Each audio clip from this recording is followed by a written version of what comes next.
हाँ, good morning class. Welcome to Daffodils online classes. कैसे हो बच्चों आप लोग? आई होप यू आप लोग बहुत अच्छे होंगे और आप लोगों की पढ़ाई लिखाई बहुत अच्छी चल रही होगी और इस कोरोना टाइम में आप लोगों को किसी भी तरीके से स्टडी में प्रॉब्लम्स नहीं आ रही होगी। स्टूडेंट्स, जो हमारा चैप्टर चल रहा था, आप लोगों को यदि पिछले वीडियो लेक्चर में ध्यान होगा तो हम लोगों ने अब तक डॉक्टर सलीम अली के बारे में पढ़ चुके थे। उसी के क्रम में आज आपको मैं डॉक्टर एपीजे अब्दुल कलाम के बारे में बताऊंगा, एपीजे अब्दुल कलाम जी के बारे में बताऊंगा कि आखिरकार क्या थे। सभी बच्चे इसके बारे में जानते हैं। मैंने काफ़ी बार क्लास में भी इनके बारे में चर्चा किया था कि यदि आपको डेडिकेशन लेना है, आपको इंस्पायरेशन लेना है तो अब्दुल कलाम जी से लीजिए। कैसे उन्होंने, मैंने वीडियो लेक्चर में भी बताया था कि एक एग्जाम्पल आपको दिया था कि लोग बाग आज इस कोरोना टाइम में अपने आप को मान रहे हैं कि हम कैसे अपनी मुसीबतों से लड़ें, कैसे अपनी पढ़ाई को चालू करें। तो उस समय भी मैंने आपको डॉक्टर एपीजे अब्दुल कलाम का एग्जाम्पल दिया था, कैसे उन्होंने अपनी कमज़ोर आर्थिक स्थिति होने के बावजूद भी उन्होंने अपने आप को आगे बढ़ाया और एक महान साइंटिस्ट बने थे। ये सब चीज़ें आपको मैंने एक वीडियो लेक्चर में बताई थी, इनकी जीवन कहानी बताई थी। आज हम दोबारा से अपनी 10th क्लास की बुक में डॉक्टर एपीजे अब्दुल कलाम के बारे में पढ़ेंगे। ठीक है, तो काफ़ी सारी इन्फॉर्मेशन है, शॉर्ट में सुन लेते हैं कि doctor Avul Pakir Jainulabdeen Kalam Abdul Kalam was born 15 October 1931 in Dhanuskodi, town of Rameswaram, district of Tamil Nadu. His father was Jainaluddin and mother has Aisha Amma. His elementary education was in Rameswaram and for high school he went to nearby town Rameswaram Squares High Secondary Schools to study science. Doctor Avul Pakir Jainulabdeen Abdul Kalam का जन्म तमिलनाडु के रामेश्वरम जिले के धनुषकोडी कस्बे में 15 अक्टूबर 1931 को हुआ। उनके पिता जैनाबुद्दीन का और माता का नाम आयशा अम्मा था। रामेश्वरम में प्रारंभिक शिक्षा के बाद कलाम पड़ोस वाले रामानाथपुरम के खारज हाई स्कूल में विज्ञान का अध्ययन करने हुए दाखिल हुए। इसके बाद दे रखा है आपको आयाहुरे सोलेमेनम was his sources inspiration. Kalam made 3 points of teaching Solemanum as the basic of his life. Solemanum words willpower, faith and hope and 3 necessary points for a successful life. उनके जो प्रेरणा स्रोत हुए आयाहुरे सोलोमन का गुरुमंत्र जीवन में सफलता पाने के लिए 3 मुख्य बातों की जरूरत पड़ती है। इच्छा शक्ति, आप में विल पावर कितना है, आप में आस्था कितनी है, आप में उम्मीद कितना है। कलाम ने इस सफलता का इसे 3 जीवन मूल मंत्र माना है। तो आप लोग भी इसको फॉलो कर सकते हैं। किसी भी चीज़ में विल पावर कितना, हमें विश्वास कितना, आप में डेडिकेशन कितना है। ठीक है, तो इन सब चीज़ों से हम भी आगे बढ़ सकते हैं। Next 1954 he join Madras institute of technology to study aeronautical engineering. 1958 Kalam was appointed senior scientist in Howard Craft Projector under Defense Research and Development Organization, influenced by Kalam dedication and hard work. उसके बाद आपसे बोला कि 1954 में aeronautical engineering हेतु Madras institute of technology में दाखिल हुए। 1958 में कलाम रक्षा अनुसंधान व विज्ञान संगठन में हावर्ड क्राफ्ट परियोजना पर काम करने हेतु वरिष्ठ वैज्ञानिक के रूप में नियुक्त भी हुए। उसके बाद आपसे बोल रहा है कि Professor M.G. Memon took him Indian Space Research Organization 1962. His golden period of the life start from here. 1962 में प्रोफेसर M.G. मेनन कलाम की लगन व मेहनत से प्रभावित होकर उन्हें भारतीय अंतरिक्ष अनुसंधान संगठन में ले गए, जहां से कलाम के गोल्डन पीरियड स्वर्णिम अध्याय का शुरुआत हुआ। Kalam took was training of technique launching of rockets from NASA and first rocket Nike Apache was launched by India by Thomba. He was the appointed project director SLV project and under the directorship SLV third successful deployed Rohini satellite into orbit.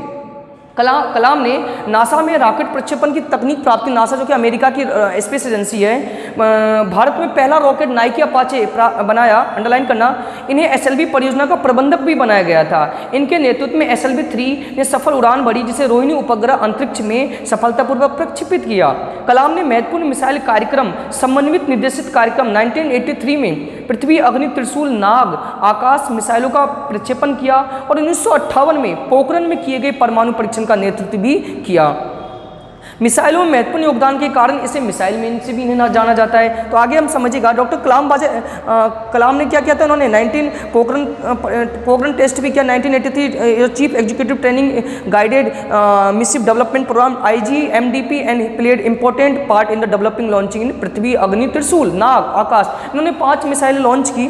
He was present during first nuclear test in Pokhran और chief project coordinator in Pokhran second in 1998। ये Hindi medium वाले book में 1998 कर लीजिएगा। 1998 में प्रथम पोखरण परमाणु परीक्षण की चीफ एजुकेटिव भी रहे थे। जो सेकंड पोखरण टेस्ट हुआ था 1998 में अटल बिहारी वाजपेयी जी के नेतृत्व में।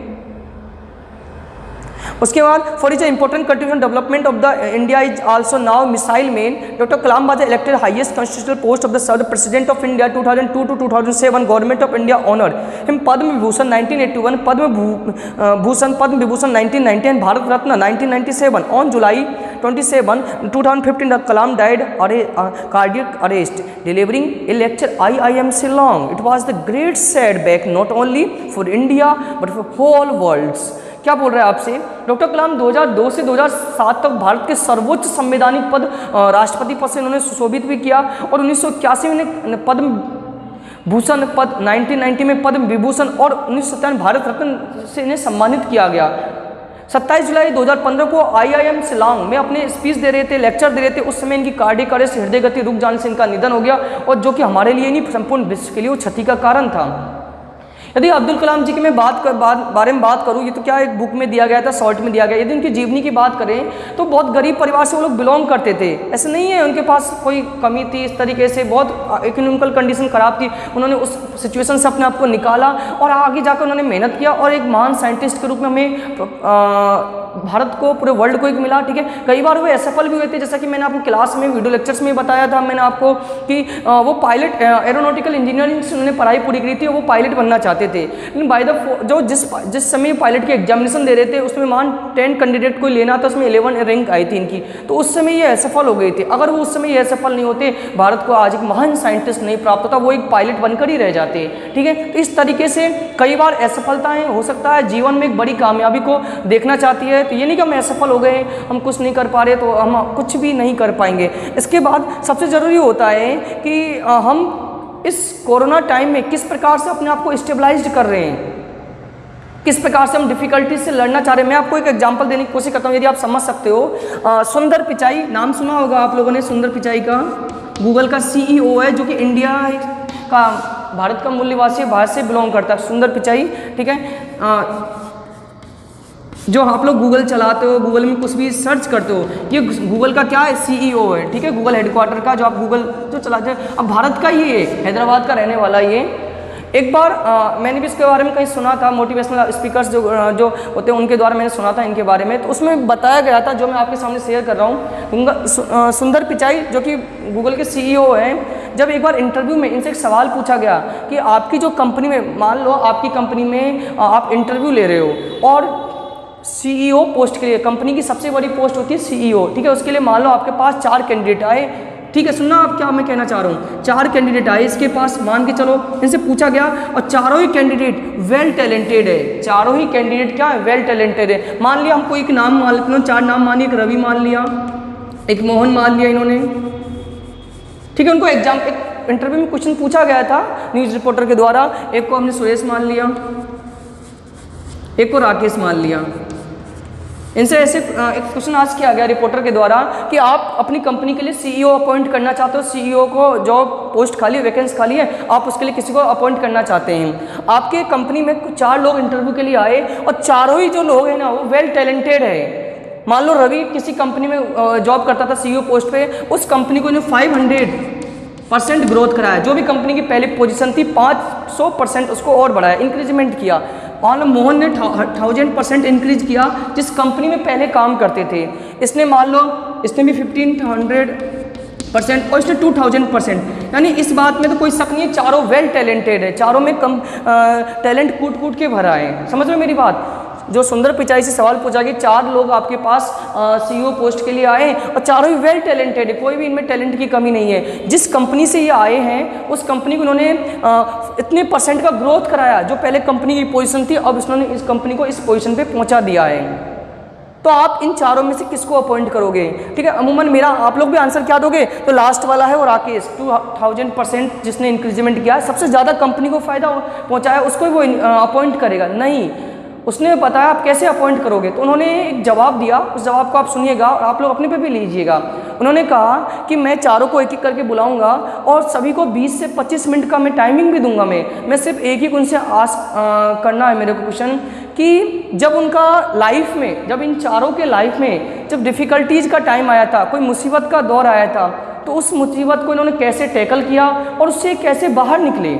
ये समझ रहे, जब भी इनके जीवन में, ऐसा तो है नहीं किसी के जीवन में डिफ़िकल्टीज़ नहीं आती, सबके जीवन में डिफ़िकल्टीज आती है।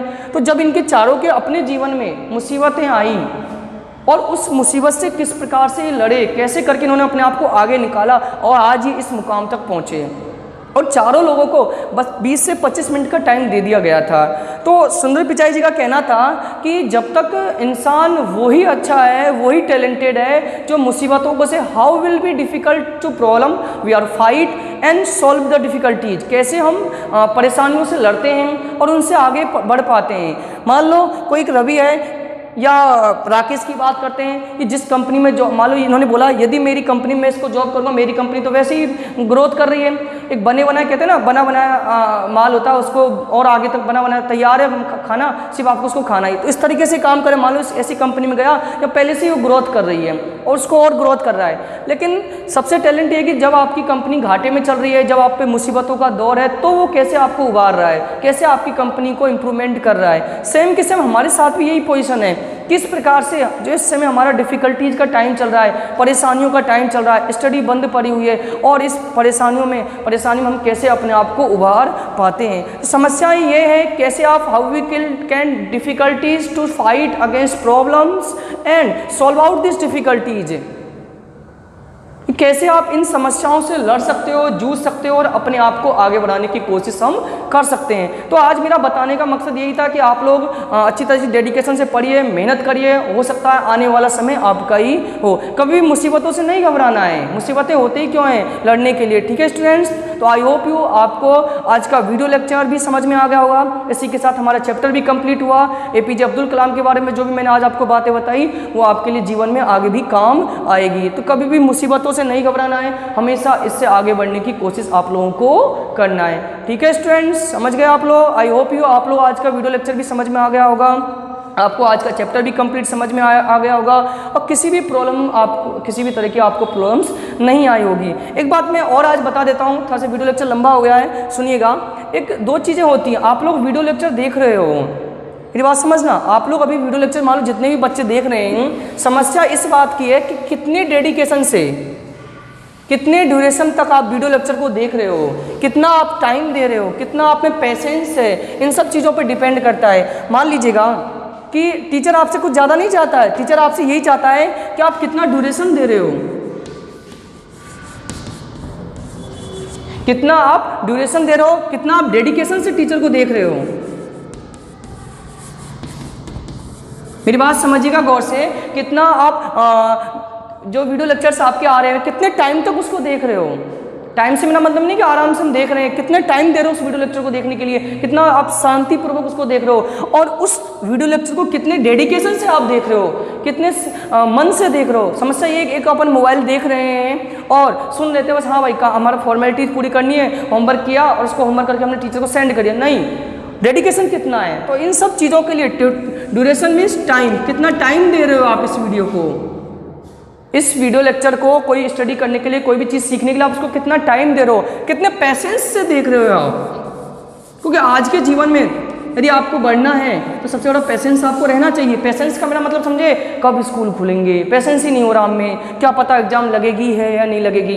अरे आपको उससे क्या मतलब है, सबसे बड़ी चीज़ पेशेंस होती है, जिसमें जितना ज़्यादा पेशेंस होता है, जो जितना ज़्यादा टाइमिंग अपनी स्टडी पे दे रहा है, पेशेंस के साथ, डेडिकेशन के साथ, वो उतना ही आगे बढ़ेगा।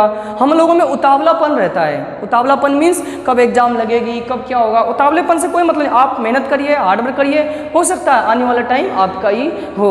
तो इस चीज़ों को जो कुछ मैंने आज बताई है, वेल डेडिकेशन, हम लोग कुछ नहीं चाहते आप लोगों से ज़्यादा, बस आप वीडियो को टाइम दीजिए, देखिए ढंग से और डेडिकेट होकर देखिए। आप लोग, आपको अपने आप ही इसका परिणाम आने वाले समय, रिजल्ट आपको एक अच्छे नंबरों के रूप में, अच्छी जगहों पर जाओगे, आप लोग बहुत आगे बढ़ोगे। और आपके पास पेशेंस नहीं है, टाइम नहीं है तो कुछ नहीं हो सकता आप लोगों का। ठीक है स्टूडेंट्स, तो काफ़ी सारी चीज़ें मैं अपनी जो भी मेरे पे थोड़ा बहुत मैंने सुना है, मेरे में नॉलेज था, वो मैंने आपको बताने की अपने साथ शेयर करी है, पर्सनल शेयर। इस चीज़ को आप लोग साथ ध्यान से सुनिएगा, कभी भी निराश नहीं होना है, आपको होपलेस नहीं होना है कि हम इतने दिन से पढ़ रहे हैं, आज 2 महीने हो चुके हैं 2 महीने हो चुके हैं, क्या पता स्कूल खुले या नहीं खुले।